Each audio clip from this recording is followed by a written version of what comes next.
Hello, Mark. I'm Rita, and my Chinese name is He Wenxuan. My student's number is S06410006. I'm freshman, and I major in English. Life in the Deep Oceans, given by David Gallo. Applause. David Gallo. This is Bill Lang. I'm David Gallo, and we're going to tell you some stories from the sea here in video.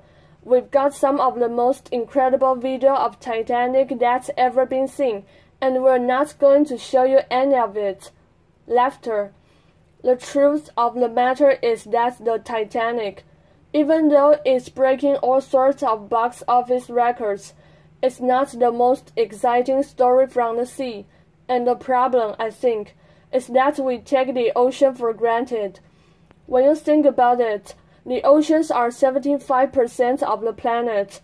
Most of the planet is ocean water. The average depth is about 2 miles.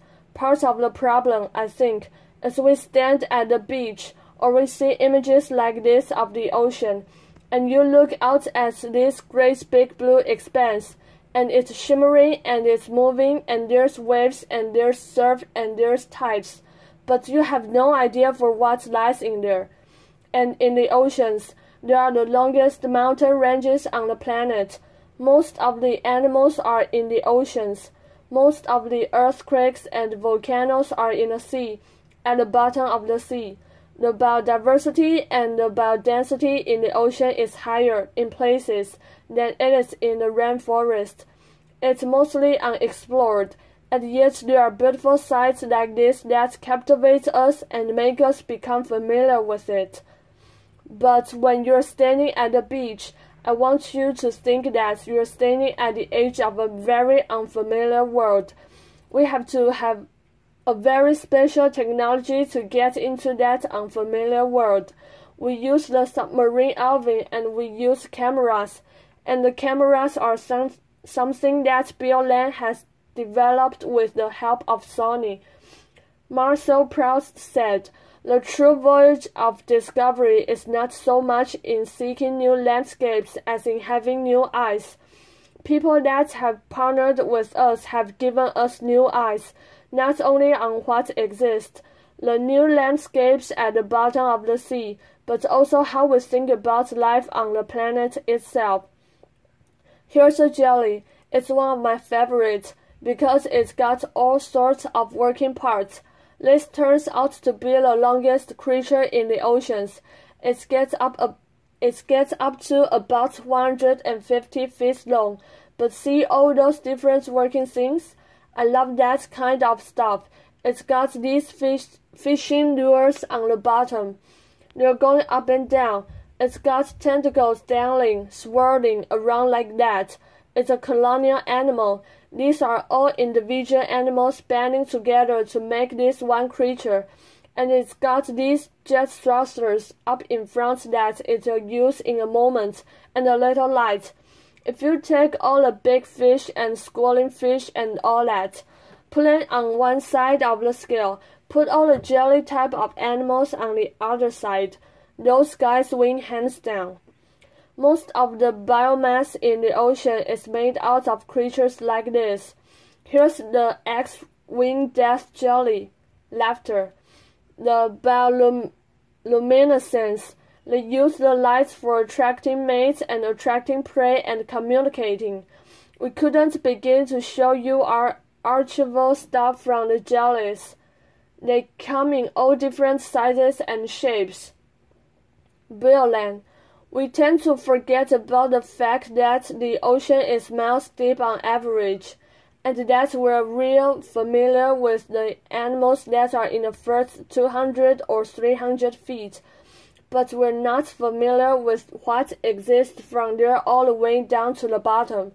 And these are the types of animals that live in that three-dimensional space, that microgravity environment that we really haven't explored. You hear about giant squid and things like that, but some of these animals get up to be approximately 140–160 feet long. They're very little understood. David Gallo. This is one of them, another one of our favorites, because it's a little octopod. You can actually see through his head, and here he is, flapping with his ears and very gracefully going up. We see those at all depths and even at the greatest depths. They go from a couple of inches to a couple of feet. They come right up to the submarine. They'll put their eyes right up to the window and peek inside the sub. This is really a world within a world, and we're going to show you too. In this case, we're passing down through the mid-ocean, and we see creatures like this. This is kind of like an undersea rooster. This guy, that looks incredibly formal in a way. And then one of my favorites. What a face! This is basically scientific data that you're looking at. It's footage that we've collected for scientific purposes. And that's one of the things that Bill's been doing. It's providing scientists with this first view of animals like this. In a world where they belong, they don't catch them in a net. They're actually looking at them down in that world. We're going to take a joystick, sit in front of our computer on the Earth and press the joystick forward and fly around the planet. We're going to look at the mid-ocean ridge, a 40,000-mile-long mountain range.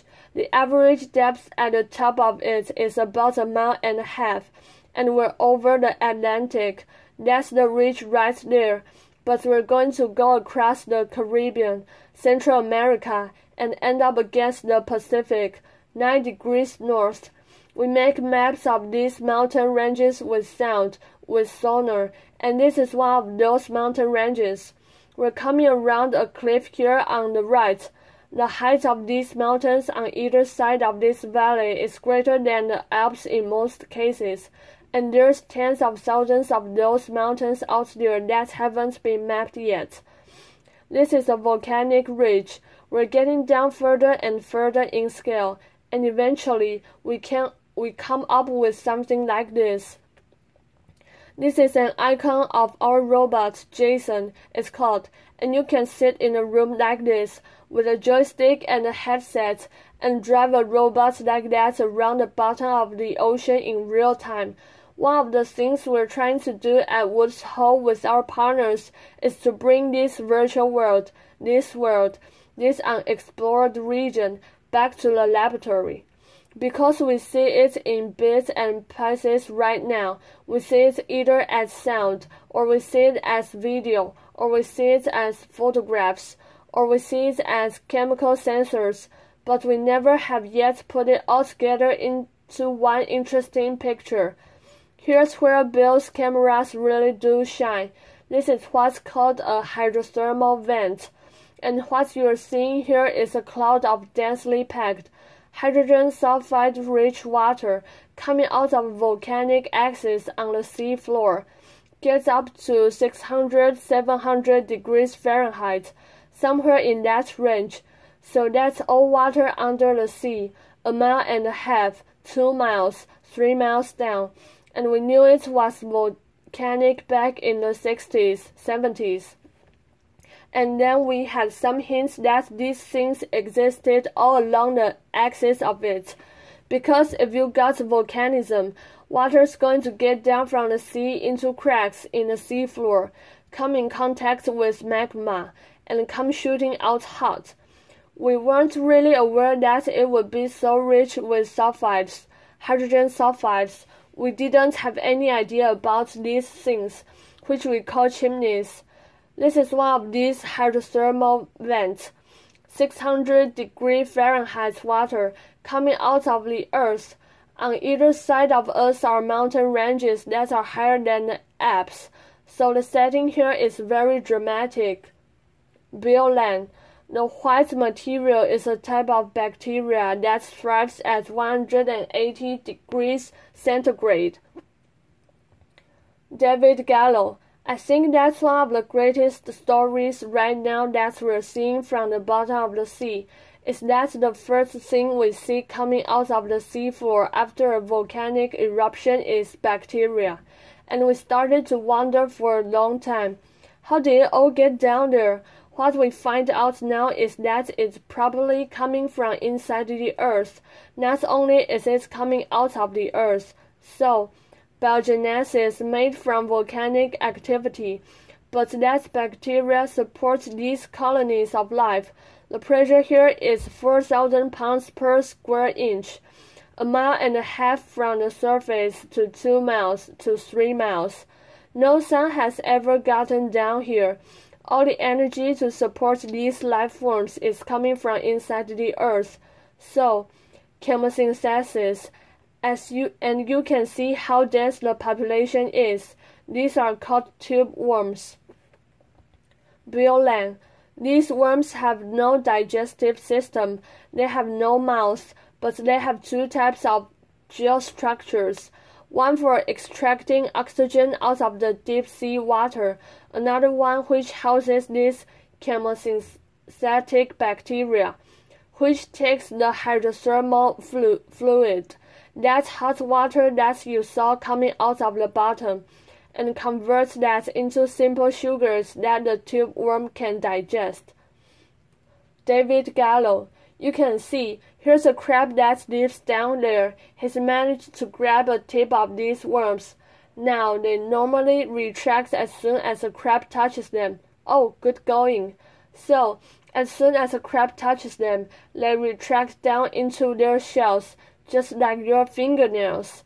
There's a whole story being played out here that we're just now beginning to have some idea of because of this new camera technology. Biolan. These worms live in a real temperature extreme. Their food is at about 200 degrees centigrade, and their head is out at 3 degrees centigrade. So it's like having your hand in boiling water and your foot in freezing water. That's how they like to live. Laughter. David Gallo. This is a female of this kind of worm, and here's a male. You watch. It doesn't take long before two guys here. This one and one that will show up over here start to fight. Everything you see is played out in the pitch black of the deep sea. There are never any lights there, except the lights that we bring. Here they go.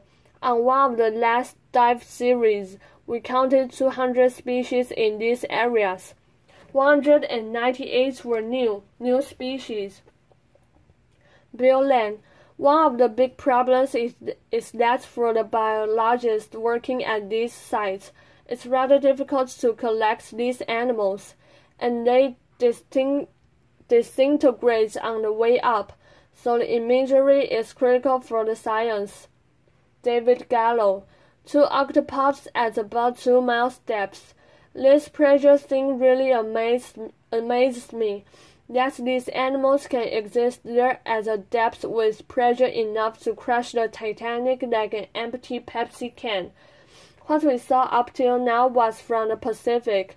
This is from the Atlantic. Even greater depth. You can see this shrimp is harassing this poor little guy here, and he'll bat it away with his claw. Whack! Laughter. And the same thing's going on over here. What they're getting at is that on the back of this crab, the food stuff here is this very strange bacteria that lives on the backs of all these animals. And what these shrimp are trying to do is actually harvest the bacteria from the backs of these animals. And the crabs don't like it at all. These long filaments that you see on the back of the crab are actually created by the products of that bacteria. So, the bacteria grows here on the crab. On the back, you see this again. The red dot is the laser lights of the submarine, Alvin, to give us an idea about how far away we are from the vents. Those are all shrimp.